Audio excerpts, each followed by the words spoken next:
Hi, welcome to your vibration classes. और आज मैं आप लोगों को एक लॉन्ग टाइम के बाद मैं आप लोगों के लिए वीडियो लेके आई हूँ। होम साइंस में हम लोग पढ़ रहे थे, क्लास 10th की होम साइंस हम लोग पढ़ रहे थे। और उसमें हम लोग जो सेकंड चैप्टर था हमारा, हमने उसकी थ्योरी पढ़ी थी आय, व्यय और बचत, जिसमें हमने आय के बारे में जाना था, व्यय के बारे में जाना था, बचत के बारे में जाना था कि बचत कहाँ कहाँ किस किस माध्यम से किया जाता है।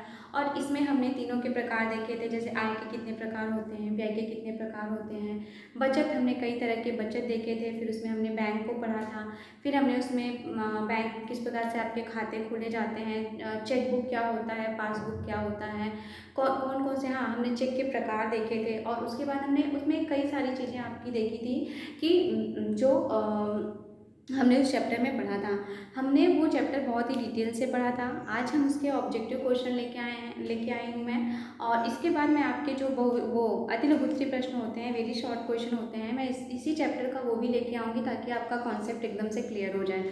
तो ये जो हमारे ऑब्जेक्टिव हैं, अगर आपने जो है बहुत अच्छे से पढ़ा होगा, अगर आपने क्लास को बहुत ही अच्छे से देखा होगा, पूरी क्लास को देखा होगा, तो मुझे लगता है कि आप आराम से जो है क्वेश्चन को कर लेंगे। ठीक है। और ऐसे ही क्वेश्चन आपके क्या होते हैं, आपके जो बोर्ड के एग्जाम होते हैं उसमें आपके इसी तरह के क्या होते हैं, क्वेश्चन आते हैं। तो चलिए देखते हैं जो हमारा सबसे पहला क्वेश्चन है। अभी थोड़े से हो सकता है कि आप लोगों को जो है जो राइटिंग हो बहुत क्लियर ना दिख रही हो।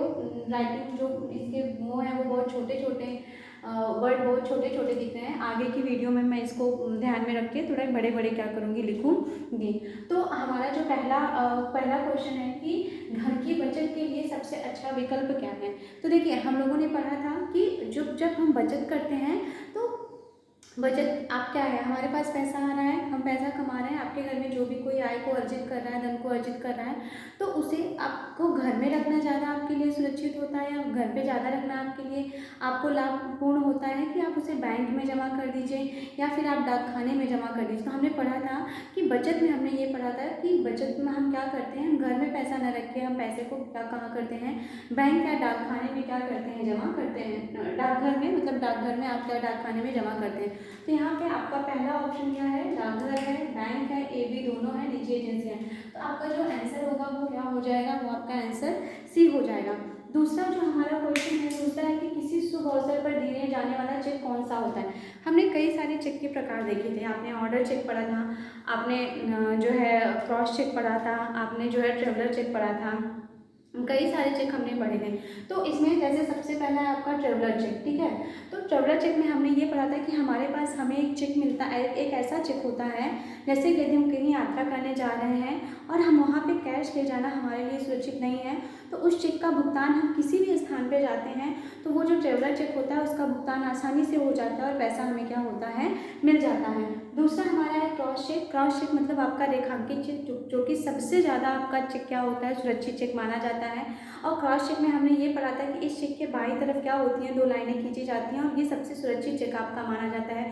क्यों माना जाता है, क्योंकि ये अकाउंट पे होता है, ये आपको हैंड में नहीं मिलता है। आप इस चेक को लेके जाते हैं और इस चेक का भुगतान सीधे आपके अकाउंट से, जिस अकाउंट में आप पैसा भेजना चाहते हैं उस अकाउंट में हो जाता है। नेक्स्ट है आपका उपहार चेक। उपहार चेक मतलब आप कहीं शादी विवाह जन्मोत्सव में जा रहे हैं तो जो चेक आप लेके जाते हैं, आप जितने का भी चेक लेके जाते हैं वो आपका क्या कहलाता है, उपहार चेक कहलाता है। ऑर्डर चेक जिसको हम बेरर चेक कहते हैं, ये सबसे खतरनाक चेक होता है, हमने पढ़ा था।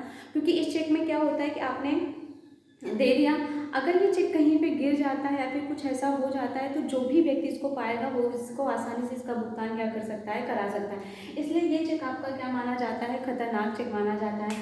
तो इसमें सबसे शुभ अवसर पर दिए जाने वाला, तो शुभ अवसर पर हमारा क्या हो जाएगा बेटा, उपहार चेक हमारा क्या हो जाएगा। उपहार चेक क्या होता है, हम किसी के मतलब किसी के जन्मोत्सव पे जाते हैं, फिर कहीं भी किसी के शुभ अवसर पर जाते हैं तो हम ये चेक उसको देते हैं। अब है संचयिका बचत, या फिर इसको संचयी बचत खाता भी आप कह सकते हैं, सावधि जमा खाता भी कह सकते हैं। सावधि बचत खाता किसके लिए लाभप्रद है। अब देखिए, आप लोगों ने खातों के कई सारे प्रकार पढ़े थे, जैसे निश्चित अवधि जमा खाता पढ़ा था। ठीक है, जिसमें आप एक फिक्स टाइम के लिए, चाहे वो 2 साल हो चाहे वो 5 साल हो, फिक्स टाइम के लिए आप क्या करते हैं, आप धनराशि को जमा कर देते हैं और उतने ही दिनों के बाद आप धनराशि को निकालते हैं। यदि आप बीच में उस धनराशि को निकालते हैं तो जितना आपको प्रॉफिट होना होता है, जितना आपको ब्याज मिलना होता है, वो आपको क्या होता है कि नहीं मिलता है। तो संचयिका बचत खाता इसके लिए होता है, गृहिणी के लिए होता है, वृद्धों के लिए होता है, स्कूल जाने वाले बच्चों के लिए होता है, व्यवसाय वालों के लिए। अगर आपको याद होगा, हमारी क्लास याद होगी, तो मैंने आपको ये संचय का जमा खाता या फिर इसको सावधि जमा खाता भी पढ़ते हैं, मैंने कहा था कि जो प्रतिदिन कमाने वाले होते हैं, ठीक है, जो जिनका बचत नहीं, मतलब जो रोज़ कमाने वाले होते हैं, क्योंकि उनकी कोई एक निश्चित धनराशि तो होती नहीं कि वो महीने में इतना पाएंगे, तो वो जो जितना रोज़ बचा सकते हैं, मतलब रोज़ अगर मान लीजिए कोई ऐसा है जो दुकान लगाने वाला व्यक्ति है, तो वो उसमें से थोड़ी थोड़ी जो धनराशि अपना बचा के वो कर सकते हैं, उनके लिए ये क्या होता है, ये खाता होता है। इसमें आपका व्यवसाय के लिए, मतलब छोटे मोटे जो व्यवसाय हो सकता है कुटीर उद्योग हो, या फिर सिलाई कढ़ाई का काम कोई करता हो, या फिर वो कोई ठेला वगैरह लगाता है, सब्जी वाला हो, वो क्या कर सकता है, इस बैंक में मतलब ये खाता खुलवा के अपना पैसा क्या कर सकता है, जमा कर सकता है। फिर है जीवन बीमा का सबसे बड़ा उद्देश्य क्या है। जीवन बीमा भी हमने पढ़ा था। तो जीवन बीमा शादी विवाह के लिए धन उपलब्ध कराना, बीमा धारक को आर्थिक सुरक्षा प्रदान करना, बीमा धारकों के आश्रितों को आर्थिक सुरक्षा प्रदान करना, अधिक ब्याज देना। देखिए, जीवन बीमा क्या होता है, जीवन बीमा का एक टैगलाइन है, जिंदगी के साथ भी और जिंदगी के बाद भी। मतलब ये क्या होता है कि जैसे मान लीजिए मैंने जीवन बीमा कराया हुआ है, तो मैंने जो जीवन बीमा कराया हुआ है, यदि मान लीजिए कोई दुर्घटना हो जाती है मेरे साथ, तो मेरे ऊपर जो आश्रित व्यक्ति हैं उनको क्या होता है, उनको मदद मिलती है। इसीलिए हम क्या करते हैं, जीवन बीमा कराते हैं, ताकि हमारे भविष्य में, मतलब हमारे ऊपर जो आश्रित व्यक्ति हैं, ठीक है, उनको कोई परेशानी ना हो, इस वजह से क्या किया जाता है, जीवन बीमा कराया जाता है। ऐसा नहीं है, कभी कभी जीवन बीमा ऐसे भी होते हैं कि कुछ आप स्वयं भी उसका लाभ ले सकते हैं, लेकिन इसमें जो आपका आंसर होगा वो क्या होगा, बीमा धारकों के आश्रितों को आर्थिक सुरक्षा प्रदान करना। किसान विकास पत्र किसकी योजना है, तो आप जानते हैं ये डाक खाने की योजना है। डाक खाने की जो है, डाक खाने की कई सारी योजनाएं हम लोगों ने पढ़ी थी। इसमें एक आपने क्या देखा था, किसान विकास पत्र भी देखा था। फिर है बचत की जाती है। बचत हम क्यों करते हैं, देखिए बचत की परिभाषा ही क्या थी, बचत हम भविष्य को ध्यान में रखकर करते हैं। आज अगर आप बचत कर रहे हैं तो आप अपने भविष्य को ध्यान में रख के कर रहे हैं कि भविष्य में यदि आकस्मिक रूप से आपके ऊपर कोई भी आपके ऊपर खर्च आ जा रहा है, जो कि आपको पहले से, क्योंकि आकस्मिक का मतलब ये होता है कि जो चीज़ें हमें पहले से पता ही ना हो, तो इसमें आपका क्या होगा, अनावश्यक खर्चों को बढ़ावा देने के लिए बिल्कुल नहीं, भविष्य के आकस्मिक व आवश्यक खर्चों के लिए, भरपूर मनोरंजन के लिए, अत्यधिक सुख भोगने के लिए।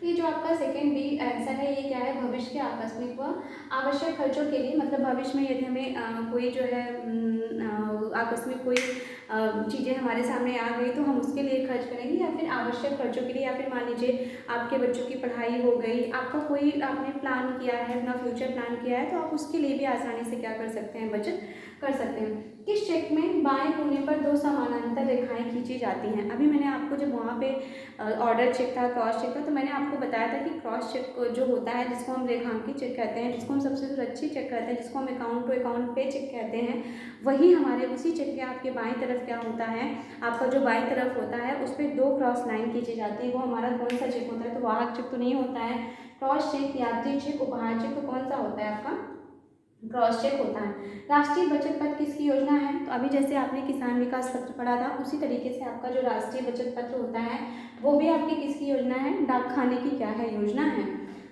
फिर है परिवार के किसी सदस्य के दुर्घटनाग्रस्त हो जाने पर होने वाला व्यय क्या कहलाता है। जब हमने व्यय आपको पढ़ाया था तो मैंने आपको बताया था कि जो व्यय होता है वो क्या होता है, वो तीन प्रकार का होता है।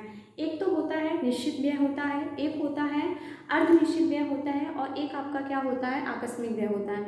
जब मैंने आपको निश्चित व्यय पढ़ाया था तो मैंने कहा था कि निश्चित व्यय वह व्यय होता है जिसमें हमें धन खर्च करना ही खर्च करना है। जैसे आपके बच्चों की स्कूल फीस हो गई, ठीक है, तो उसमें आप उसको ना आप घटा सकते हैं ना बढ़ा सकते हैं, जितना आपके स्कूल में बच्चे की फीस होगी आपको उतना उस पर खर्च करना पड़ेगा। कुछ आपके जीवन में ऐसे खर्च निश्चित व्यय होते हैं जिन पे आपको खर्च करना ही करना होता है, जैसे बच्चों की फीस हो गई, भोजन हो गया इत्यादि, इन सब चीज़ पे। अर्धनिश्चित व्यय क्या होता है, अर्धनिश्चित व्यय ऐसा व्यय होता है जिसमें हम जो हमारा व्यय होता है उसको हम घटा बढ़ा सकते हैं। जैसे मान लीजिए आप मार्केट में कपड़ा लेने गए अपने लिए, तो जब आप कपड़ा लेने गए तो आप उसमें आप बहुत महंगा कपड़ा भी ले सकते हैं, अपनी आय के अनुसार आप बहुत महंगा कपड़ा भी ले सकते हैं, और आप अपनी आय के अनुसार क्या कर सकते हैं, सस्ता कपड़ा भी ले सकते हैं। तो आप वहाँ पे किसी भी चीज़, भोजन पर भी है, भोजन पे भी आप अपनी आय को, अगर मान लीजिए आपके पास बहुत पैसा है तो आप बहुत अच्छे अच्छे भोजन करेंगे, अगर आपके पास कम पैसा है तो आप भोजन की क्वालिटी को क्या कर देंगे, कम कर देंगे। तो कुछ चीज़ें होती हैं जो अनिश्चित में बस यही होता है कि खर्च तो हमें करना ही रहता है, लेकिन हम जो व्यय हमारा होता है उसको हम घटा बढ़ा सकते हैं। आकस्मिक व्यय क्या होता है कि जिसके बारे में हमें कोई भी जानकारी नहीं रहती है। जैसे मान लीजिए किसी का दुर्घटना हो गया, कोई शादी विवाह का उत्सव हो गया, कोई भी चीज़ें आपके सामने अचानक से आ जाए तो वो क्या कहलाता है, आकस्मिक व्यय। तो इसमें जो, अगर क्या आपको ये पता रहता है कि आपके घर में किसी का एक्सीडेंट होने वाला है, तो हमें पता नहीं रहता, अचानक से ये चीज़ें आ जाती हैं। तो परिवार के किसी सदस्य की दुर्घटनाग्रस्त हो जाने पर जो व्यय होता है, और इसी व्यय के लिए हम बचत करते हैं, हम बचत इसी व्यय के लिए करते हैं ताकि आकस्मिक रूप से जब हमारे ऊपर कोई खर्च आ जाए तो हम उसका वहन कर सकें, किसी से मांगना ना पड़े, या फिर आपको, क्योंकि तुरंत आपको आवश्यकता है तो तुरंत हो सकता है कि कोई आपको देने वाला भी ना मिले। इसलिए ये कौन सा व्यय हो जाएगा बेटा, आकस्मिक व्यय हो जाएगा। बचत की आवश्यकता होती है, तो बचत की आवश्यकता आप लोगों ने पढ़ ली कि हम भविष्य की आवश्यकताओं को पूरा करने के लिए हम क्या करते हैं, बचत करते हैं। तो मनोरंजन के लिए नहीं, घर खरीदने के लिए नहीं, भविष्य के आकस्मिक खर्चों के लिए उपर्युक्त सभी। देखिए एक तरीके से इसमें आपका उपर्युक्त सभी भी आंसर हो सकता है, क्योंकि हम बचत इन सब चीज़ों के लिए भी करते हैं, लेकिन अगर आपका एग्जैक्ट सही आंसर माना जाएगा तो वो क्या माना जाएगा कि भविष्य के आकस्मिक खर्चों के लिए हम क्या करते हैं, बचत करते हैं। अब हम अपना नेक्स्ट क्वेश्चन देखते हैं कि पारिवारिक बचत का माध्यम क्या है। देखिए बचत हम कई तरीके से करते हैं, जैसे हमने पढ़ा था कि हम बैंक में पैसा जमा करते हैं, हम डाकखाने में पैसा जमा करते हैं, हम जीवन बीमा में कई सारी पॉलिसी होती है वो ले लेते हैं, हम पीएफ वगैरह खुलवा लेते हैं। इसके साथ ही साथ आप जो म्यूचुअल फंड वगैरह होते हैं, शेयर वगैरह में हम पैसे लगा लेते हैं। उसमें आपका ऑप्शन क्या है कि डाकघर की योजनाएं होती हैं, जीवन बीमा होता है, प्रोविडेंट फंड योजनाएं होती हैं, और इनमें से सभी, तो आंसर क्या होगा, इनमें से सभी जितनी भी आपकी कोई पॉलिसी वगैरह चलने वाली होती है वो सभी आपकी क्या करती हैं, सेविंग के लिए हम यूज करते हैं। किसी चेक की राशि को प्राप्तकर्ता केवल अपने ही खाते में जमा करा कर प्राप्त कर सकता है। वो कौन सा चेक है, तो वो आपका रेखांकित चेक है, क्योंकि मैंने आपको पहले ही बताया कि ये अकाउंट टू अकाउंट पे होता है, ठीक है, इसीलिए तो ये सुरक्षित होता है, इसीलिए तो इसको सुरक्षित चेक माना जाता है। फिर आता है पारिवारिक आय के स्रोत हो सकते हैं। आपको याद होगा जब हमने आय पढ़ी थी तो एक बार मैं आय को आपका रिवीजन करा दे रही हूँ। देखिए आय क्या होती है, आय जब भी हम शारीरिक या मानसिक कार्य करके जो भी धन हम अर्जित करते हैं वो हमारी क्या कहलाती है, हमारी आय कहलाती है ना, हमने पढ़ा था। फिर हमने आय के प्रकार देखे थे, और आय के हमने दो प्रकार देखे थे, एक हमारा प्रत्यक्ष आय था और दूसरा हमारा क्या था, दूसरा हमारा अप्रत्यक्ष आय था। प्रत्यक्ष आय में हमने ये देखा था कि प्रत्यक्ष आय वह आय होती है जिसका पैसा हमें डायरेक्ट मिलता है, मतलब जो आय हम एक तरीके से, मतलब जो सीधे हमारे अकाउंट में पैसा आता है उसके लिए हमें कोई वो नहीं करना पड़ा। इनडायरेक्ट आपकी इनकम क्या होती है, जिसके में आपको किसी भी प्रकार का कोई मतलब शारीरिक या मानसिक रूप से आप कोई भी अपनी चीज़ों को खर्च नहीं करते हैं, बल्कि ये आपको धन के रूप, हाँ सबसे अप्रोप्रिएट आपका अप्रत्यक्ष का डेफिनेशन क्या होगा कि उसको हम धन के रूप में न प्राप्त करके हम सुविधाओं के रूप में प्राप्त करते हैं। अप्रत्यक्ष आय को हम धन के रूप में नहीं प्राप्त करते, सुविधाओं के रूप में प्राप्त करते हैं। जैसे मान लीजिए कोई गवर्नमेंट एम्प्लॉई है जिसको घर मिल गया, रहने के लिए घर मिल गया, उसको गाड़ी मिल गई, ठीक है, उसको ट्रेन में आने जाने की सुविधाएं मिल गई, आपका पुस्तकालय हो गया, आपके जो सामुदायिक स्वास्थ्य केंद्र होते हैं वो हो गए, ये सब आपके क्या आते हैं। या फिर आपको गिफ्ट मिल गया, आपका बर्थडे और आपको किसी ने गिफ्ट दे दिया, तो ये भी आपकी क्या है, अप्रत्यक्ष आय। उसके लिए आपने किसी भी प्रकार का खर्च तो नहीं किया है ना। तो ये क्या होता है कि अप्रत्यक्ष आय क्या होती है, जिसके लिए हम जो हमें धन के रूप में प्राप्त न होकर सुविधाओं के रूप में प्राप्त होती है। और वहीं पे प्रत्यक्ष आय क्या होती है कि जिसके लिए हम शारीरिक या मानसिक कार्य करते हैं, उसके बाद हम उसको अर्जित करते हैं, वो हमारी क्या कहलाती है, प्रत्यक्ष आय कहलाती है। फिर हमने ये देखा था कि प्रत्यक्ष आय को प्राप्त करने के स्रोत क्या क्या होते हैं। तो हमने मानसिक देखा था कि मानसिक कार्य करने वाला वेतन को प्राप्त करता है, शारीरिक कार्य करने वाला जो है वो मजदूरी के रूप में धन को प्राप्त करता है। उसी तरीके से व्यवसाय के रूप में हमने देखा था कि बुक लिखने वाला रॉयल्टी के रूप में उसको प्राप्त करता है, और उद्योग धंधे वालों को हमने देखा था। इस तरीके से हमने कई सारे स्रोत क्या किए थे, देखे थे। तो यहाँ पे आपका वेतन दिया हुआ, पेंशन भी था। पेंशन आप एक सीमित कह रहे हैं, एक मतलब आपका जब सर्विस आपकी ख़त्म हो जाती है एक एज के बाद, तो आपको क्या गवर्नमेंट आपको क्या देती है, पेंशन देती है, तो वो भी आपकी क्या होती है, वो भी आपकी प्रत्यक्ष आय ही होती है। तो वो भी, उसके बाद मजदूरी और इनमें से सभी, तो जो आंसर होगा हमारा वो क्या होगा, वो इनमें से सभी होगा। क्या होगा, इनमें से सभी होगा। यह अप्रत्यक्ष आय है, ठीक है। अभी मैंने आपको अप्रत्यक्ष आय के बारे में बताया कि अप्रत्यक्ष आय क्या होती है, जिसमें मैंने आपको ये बताया कि जो ये आपकी अप्रत्यक्ष आय होती है ये हमें धन के रूप में नहीं प्राप्त होती है। एक चीज़ का हमेशा ध्यान रखें, जब भी आपको अप्रत्यक्ष आय नहीं याद आए कि क्या, तो आप हमेशा ये चीज़ तो दिमाग में रखे रहिएगा कि ये हमें पैसे के रूप में नहीं प्राप्त होती, मतलब ये हमें कैश या फिर किसी, ये हमें सुविधा के रूप में प्राप्त होगी, वो चाहे जैसे ही सुविधा हो, चाहे आपकी निःशुल्क शिक्षा। जैसे आप लोग कक्षा 1 से लेकर कक्षा 8, हाँ, कक्षा 1 से लेकर कक्षा 8 तक के बच्चे मुफ्त में पढ़ते हैं, उनको किताबें भी मिलती हैं, भोजन भी मिलता है स्कूल में, सारी चीज़ें मिलती हैं। तो वो उनकी कैसी इनकम हो गई, वो उनकी अप्रत्यक्ष आय हो गई, क्योंकि उसके लिए वो क्या कर रहे हैं, वो उसे धन के रूप में नहीं प्राप्त कर रहे हैं, वो उनको सुविधाओं के रूप में क्या किया जा रहा है, दिया जा रहा है। तो अब यह अप्रत्यक्ष आय है। जमा धनराशि का ब्याज नहीं, निःशुल्क आवास, वेतन, कृषि से प्राप्त है। इसमें ये जो आपका निःशुल्क आवास होगा ये आपका क्या होगा, सही आंसर होगा, क्योंकि निःशुल्क आवास के लिए हम किसी भी प्रकार का धन तो खर्च नहीं करेंगे, तो हमें ऐसे ही प्राप्त हो रही है। फिर आपका आता है पारिवारिक आवश्यकताओं की पूर्ति के लिए उपयोग किया जाने वाला धन क्या होगा। अब सिंपल था, पारिवारिक आय की आवश्यकता, पारिवारिक आवश्यकताओं की पूर्ति करने के लिए जो धन उपयोग किया जा रहा है, तो वो क्या कहलाएगा, वो पारिवारिक आय कहलाएगा, क्योंकि पारिवारिक आय की डेफिनेशन ही यही है। फिर सबसे सुरक्षित चेक कौन सा होता है, शायद ये क्वेश्चन फिर से रिपीट हुआ है क्या। तो सबसे सुरक्षित चेक क्या होता है, मैंने आपको बताया था कि सबसे सुरक्षित चेक आपका क्या होता है, रेखांकित चेक होता है। क्या होता है आपका, रेखांकित चेक होता है। तो ये आपके कुछ क्वेश्चन थे, मैंने जो क्लास में पढ़ाया था वो तो मैंने डिटेल में पढ़ाया ही था, साथ ही साथ मैंने इस क्वेश्चन के माध्यम से भी जो जो चीज़ें आपकी हो सकती है कि आप भूल गए हों, उन चीज़ों को भी मैंने फिर से एक बार रिवीजन करा दिया है। और अगर जो है आप इसको इसी चैप्टर का अभी मैं जो है अति लघुत्तरीय प्रश्न भी लेके आऊँगी, उसके बाद हम लोग अपना तीसरा चैप्टर शुरू करेंगे। और अब कोशिश रहेगी कि क्लास आपकी कंटिन्यू चलती रहेगी, तो इसको आप लोग अच्छे से देख लीजिएगा, जो भी और क्वेश्चन आपको मिले उसको नोट डाउन कर लीजिएगा और पढ़ते रहिएगा। आगे फिर से आपके मैं क्वेश्चन लाती रहूँगी, और फिर से अगर मतलब जब मैं अति लघुत्तरीय प्रश्न आऊँगी तो उसमें भी मैं आपके रिविजन्स क्या कर दूँगी, फिर से करा दूँगी। तब तक के लिए पढ़ते रहिए, अपना ख्याल रखिए, थैंक यू।